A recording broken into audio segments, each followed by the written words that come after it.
For blood test number 7 in 2025, we saw that my biological age was 37.5 years, which is 15.3 years younger than the chronological.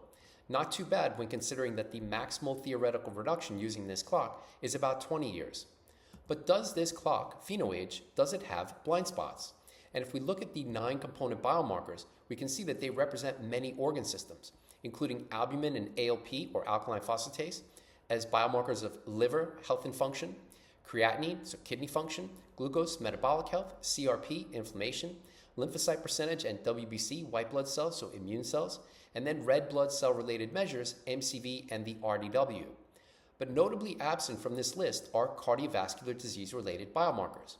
Now that doesn't mean that this clock isn't good for its association with risk of death from heart disease related mortality. In fact, the opposite. An older phenoage is significantly associated with an increased risk for cardiovascular disease related mortality. And if you missed that video, I'll link to it in the right corner. But rather than that association, I think it makes the most sense to potentially avoid any weak spots by directly measuring cardiovascular disease related biomarkers. So in today's video, we'll do a deep dive into those biomarkers, which include VLDL, LDL, Lipoprotein A, HDL, ApoB, and also hsCRP. So let's jump into the data. Starting off with page 1 of the report with the lipid panel at the top. And note that for this list and the 36 other biomarkers that I included for this test, blood test number 7 in 2025, I don't go to my doctor, I go to ultralabtest.com where I picked exactly the test that I wanted. I then bring that form to Quest Diagnostics, the lab, and then I got the results relatively quickly. So we can see that I measured on October 27th around 7 in the morning, and then I had almost all of the results, not just what you see on the screen, again, the 36 other biomarkers, within about 3 days. So if you're into blood testing like me and you want to help support the channel, you can do that by using the affiliate link in the video's description. All right, so let's go through the data, starting off with HDL, which for this test was 69 milligrams per deciliter, which then raises the question, what's optimal? If we go based on the reference range, at least what the lab suggests, anything greater than 40 milligrams per deciliter is desirable.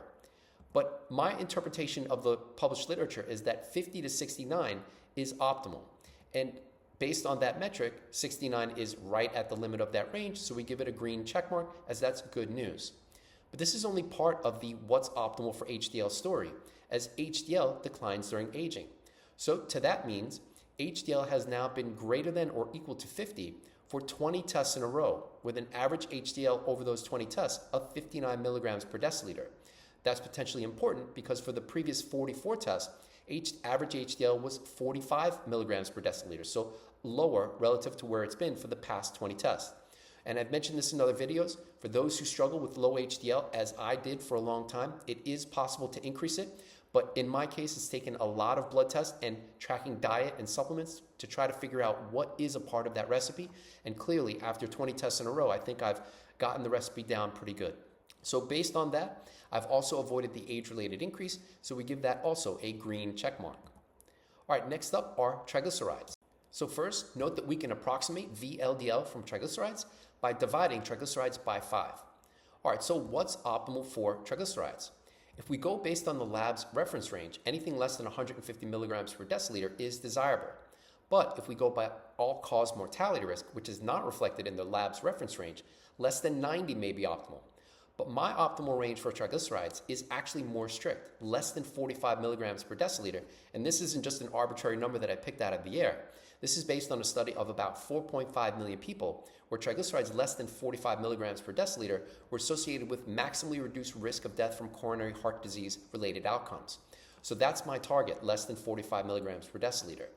Additionally, triglycerides increase during aging, so it's not just about getting triglycerides less than 45 for one or a couple of tests, it's for all tests, and then avoiding its age-related increase. And if you want to actually see those data rather than me saying the numbers, I have a new Patreon tier dedicated specifically to what's optimal for biomarkers. It currently includes data for HDL, triglycerides, and 33 other biomarkers, more than 2 hours of video content, 52 published references, and again, these aren't the reference ranges. This is my reading of the literature for what may be optimal based on the largest studies that exist for each of these biomarkers. So if you're interested in that, check it out. All right, so back to the triglyceride story. So we can see that 52 for this test is higher than 45, so I've given it a close to red. It's not totally red. Red would be bad news. I've given it a dark orange X, which slightly worse than good news. In terms of avoiding the age-related increase, let's take a look at data for the last 4 years since 2022, as I have 30 tests for triglycerides over that period. So in 2022, average triglycerides were 68, then 67, then 65, and thus far in 2025, with 1 test left to go, 63 milligrams per deciliter. So this is good news in that I've got the trend for triglycerides going lower, so we give it a green check mark. But on the other hand, it's not low enough to be below my 45 milligram per deciliter target. So we give that an X, an orange X. And I'm still interested, and I'm going to still continue to try to get my triglycerides lower. And I get some of you may be screaming or into the comments, just increase fat and cut carbs and your TGs will be super low, less than 45.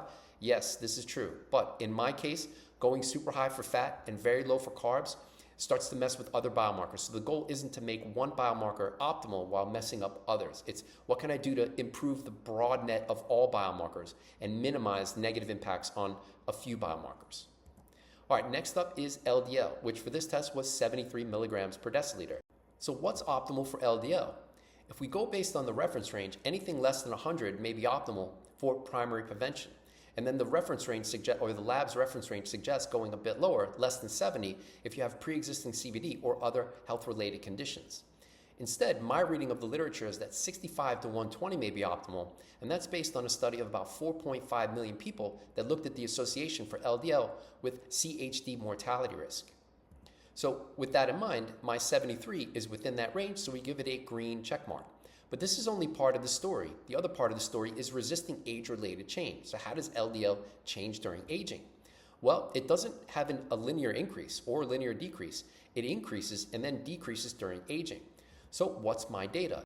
So that's what we're going to see here, LDL versus chronological age over the past 10 years. And I have 64 tests over that 10-year period, which is what we'll see here, with LDL on the y-axis plotted against age, chronological age on the x. Now remember, the goal is to avoid an age-related increase and then a decrease. And that's actually what we see though, an age-related increase and then a decrease. Now this isn't just my data. To show this in the broader population, we can see that here in this study of 15 million people who are not taking statins, with LDL levels, average LDL levels on the y-axis plotted against age on the x. And first we can see, even in this very large population, low LDL is found in youth, with average values for men in green and women in red around 85 to 95 milligrams per deciliter. Then we can see that LDL peaks around midlife for both men and women, and then it starts to decline. But note that the age range here only goes up to 88 years. What about older than 88 years? As again, I've said this before, the goal isn't to get to 88 and then die. The goal is to live as long as possible. So in the data that's on the What's Optimal tier on Patreon, there is data in centenarians in large studies, relatively large studies, where LDL continues to decline. So we can see that LDL has an inverse U-shape during aging, where it starts off relatively low, peaks at midlife, and then starts to decline, such that at very old ages, it can be as low as in youth. But then the big question is, how can we know if low LDL is a sign of youth or older age? And that actually ties into my data. How would I know if my data is youthful or aged? So there are two main conditions where LDL is lowered. The first is liver disease. So how would we know, or how would I know if I have liver disease, and that's what's contributing to the lower LDL over the past few years in my data? Well, one way to gauge that is by looking at liver enzymes, AST, ALT, GGT. And if you check out the data on Patreon, the full blood test report, you'll see that my AST and ALT are close to optimal or optimal, with data in the high teens, low 20s, and GGT has been less than 12 for all tests, which is my reading of the literature as optimal. So this is unlikely a liver disease related story for LDL being lower over the past few years in my data. On the other hand, what about cancer cachexia? Cancer cachexia is the situation where muscle and fat loss within the context of cancer. Now, when considering that cancer incidence increases during aging, and it may go undiagnosed for decades until it's actually diagnosed at late stage, or at some late stage at an older age, it's possible that LDL is declining throughout that whole period. And I have I'm working on a video that will show that story where LDL is low in cancer cachexia. So how would I know if I'm on that path, just subclinical levels of something growing in my body, cancer related, and I just wouldn't know? Well, there are two biomarkers that may be a part of that story, albumin and hsCRP. Within the context of cancer cachexia, albumin levels decline and hsCRP increases. Fortunately, there's no pattern of that in my data right now, so I think it's unlikely that the LDL decrease over the past few years in my data is related to either liver disease or an undiagnosed cancer that could lead to cancer cachexia. And I should note that my body weight is also stable. If I had cancer cachexia, I'd expect to see weight loss, unexplained weight loss within the past few months, and there's no pattern of that in my data either.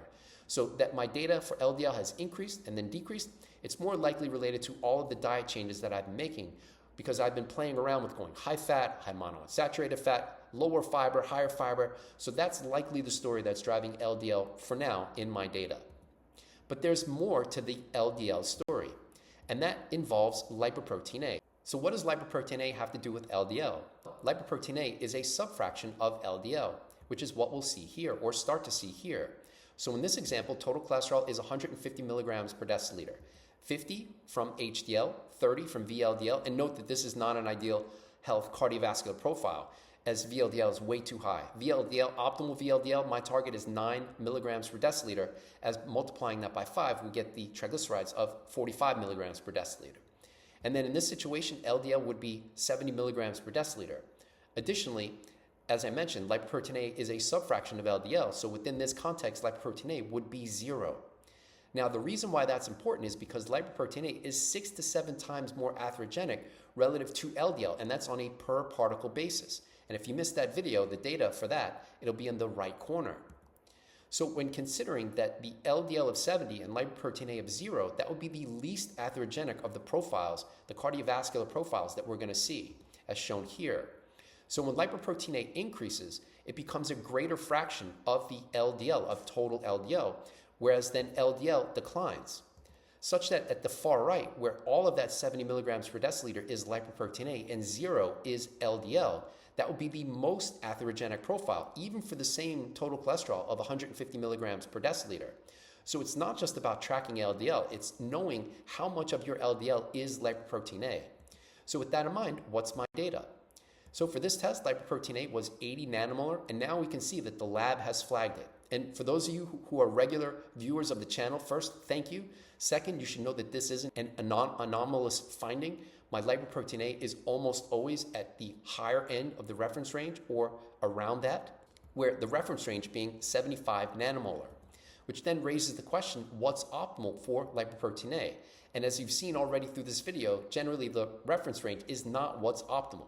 To determine what may be optimal for lipoprotein A, let's take a look at lifetime risk for major cardiovascular events with increasing lipoprotein A, which is what we'll see here, with that lifetime risk for ASCVD, atherosclerotic cardiovascular disease, and that's in percentage on the y-axis, plotted against age from 40 to 80 years. And here we can see that lowest lifetime risk for having an ASCVD event was associated with lipoprotein A values that were 7 milligrams per deciliter or 16 nanomolar. And to put that into a risk number, that's about 13%, a 13% lifetime risk at that lowest lipoprotein A level. Now, to put my data onto this plot, it will be somewhere around there, just above the light purple, with a lifetime risk a bit higher, around 18 or 19%. Still not optimal, but far from terrible. And when I say far from terrible, and apologies to anyone who has lipoprotein A this high, but we can see that having values of 150 milligrams per deciliter or 350 nanomolar, now we can see that lifetime ASCVD risk is about 2 times higher relative to the lowest values. So in terms of what's optimal for lipoprotein A associated ASCVD risk, my target would be less than 16 nanomolar, not less than 75 nanomolar, which is what the lab's reference range recommends. So with that in mind, what's my data? Because is that one test representative of all lipoprotein A tests? What's my data going back 10 years? And I get that some of you are going to say lipoprotein A is genetically determined. You only measure it once. You don't have to measure it ever again. But is that really true? Is there variability in lipoprotein A data? So that's what we'll see here. This is lipoprotein A versus age over the past 10 years. And I have 36 tests over that period, not 64, as here in the States, lipoprotein A is an add-on test. You have to order it extra. It's not automatically provided on a standard lipid panel. On the y-axis, we've got lipoprotein A, and that's plotted against age on the x. And then we can see that my average over this 10-year period is about 89 nanomolar. Now, if you remember, in terms of what's optimal for lipoprotein A associated ASCVD risk, my 89 nanomolar is actually far from that 16 nanomolar target. So we give that an X. So that's potentially bad news. Now, if there is good news in these data, it's that more recent tests have been closer to 80 nanomolar, about 9 nanomolar less than my historical average over this 10-year period. But then taking it even a step further, I've had values as low as 69 nanomolar. Now, 69 nanomolar is still far away from 16 nanomolar, but it shows that there is variability in lipoprotein A data. Just measuring it once may not be sufficient. And to highlight that point, lipoprotein A is somewhat malleable. As you can see, I've had values as high as 110 and 145 nanomolar. So imagine if I only measured once and didn't discover part of the recipe for helping to keep it as low as possible. For now, at 80 nanomolar, and potentially I intend to get it even lower, and I'm not on any of these, these drugs, these pharma, statins or otherwise. I know statins don't lower lipoprotein A, but other lipoprotein A lowering drugs, I'm not on any of that. This is all diet and exercise and a few supplements. But imagine if I only measured once or twice and lipoprotein A was 145 nanomolar for my whole life, whereas I could potentially keep it at 80 or 70 nanomolar after discovering the recipe. So for those who've measured it, I'd say to keep measuring it and track diet and track supplements and try to discover your own personalized recipe for helping to keep lipoprotein A relatively low. Now, there may be some good news within this story, as in my case, with lipoprotein A being at the higher end of the reference range or around the higher end of the reference range, as there are at least 2 variables that can help, or in other studies, that may be able to mediate lipoprotein A associated CVD risk, which include high sensitivity C-reactive protein and the waist to hip ratio, WHR. So what's my data for that? So for this test, HSCRP was 0.3 milligrams per liter, which then raises the question, what's optimal for HSCRP? But additionally, what's optimal for HSCRP-mediated lipoprotein A-associated CVD risk? So first, when looking at the reference range, in terms of what's optimal for HSCRP, their optimal is anything less than 1 milligram per liter. In contrast, there's a meta-analysis that exists that shows that as low as possible may be optimal, with values as close to 0, but using 0.3 milligrams per liter as an upper cutoff for HSCRP in association with risk of death for all causes. So that's my optimal range. Additionally, in terms of the what's optimal for HSCRP-mediated lipoprotein A-associated ASCVD risk in that study, and again, that video will be in the right corner, having HSCRP values less than 2 milligrams per liter was associated with lowest risk within the context of relatively high lipoprotein A. So based on that metric, also good news for this test. But HSCRP increases during aging, and I want to highlight this as much as I can. There's so much in the longevity space where people are focused on 1 test per year or 2 tests per year. Is that representative of a full year average? And then are you testing every year? We really want to be looking at longitudinal change as a true rate or pace of aging. With that in mind, HSCRP increases during aging, so we want to avoid that age-related increase. And to that means it's now 28 tests in a row where in my case, HSCRP is less than or equal to the lab's detection limit, 0.3 milligrams per liter. And this is all tests going back to January of 2022, so for the past 4 years.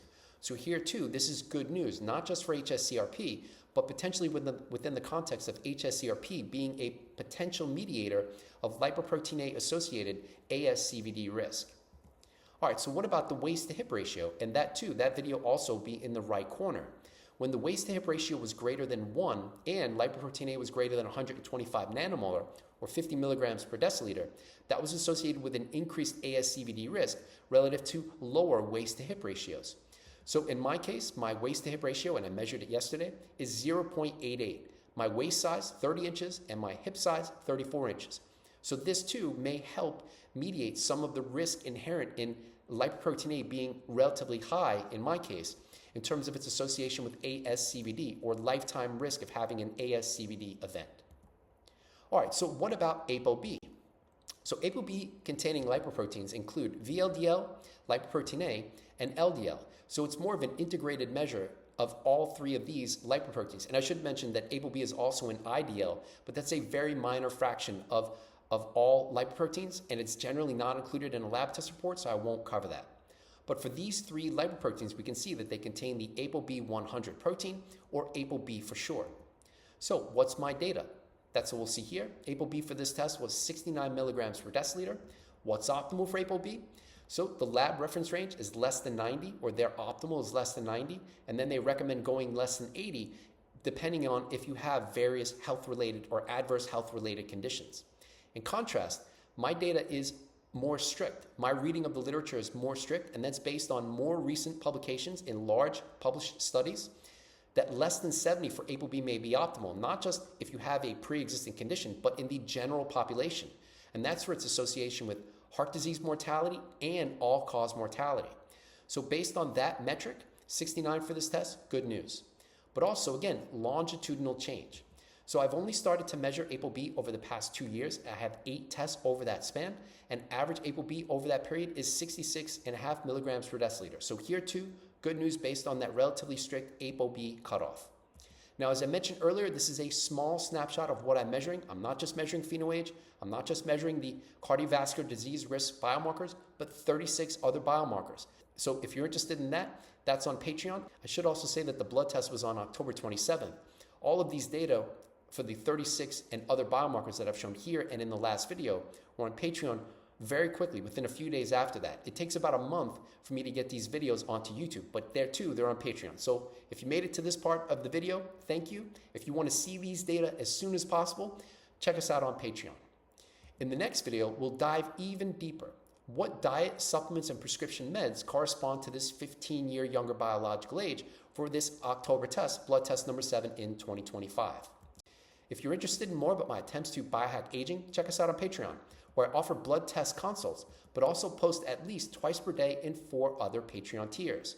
We've also got a whole bunch of discount and affiliate links that you can use to test yourself that help support the channel, including ultralabtest.com, which is where I get the majority of my blood tests done, the clearly filtered water filter, which I use every day, at-home metabolomics, I'm up to 21 tests, oral microbiome composition, NAD testing with Ginfinity, epigenetic testing with True Diagnostic, at-home blood testing with SciFox Health, which includes GrimAge, the best epigenetic clock of epigenetic clocks, green tea, diet tracking with Chronometer, or if you like to support the channel, you can do that with the website Buy Me a Coffee.